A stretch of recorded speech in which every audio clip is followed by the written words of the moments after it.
Goeiedag. Dit lyk vir my ons is in amper dieselfde tyd as waarin Samuel was. In daardie tyd was die woord van die Here baie skaars gewees en seldsaam. En toe kom die Here en praat met Samuel, maar Samuel was nie gewoond daaraan nie en Eli moes eers vir hom verduidelik dat dit die Here is wat met hom praat en nie Eli self nie.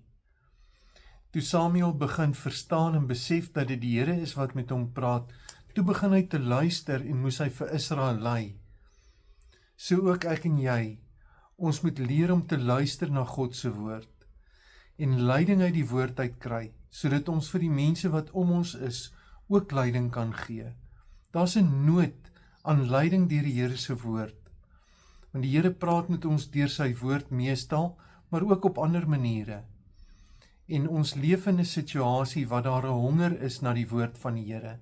Mense besef dit nie altyd nie en hulle weet dit nie altyd nie, maar daar's 'n honger in mense. En ons is sy instrumente wat hy wil gebruik. Daarom moet ons gehoorsaam wees.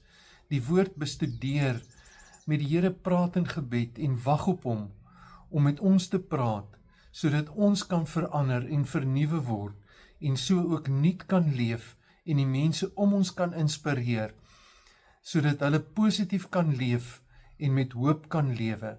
Daar is 'n gebrek daaraan in die werklikheid waarin ons leef. Kom ons wees instrumente van God se werking deur sy woord en sy gees.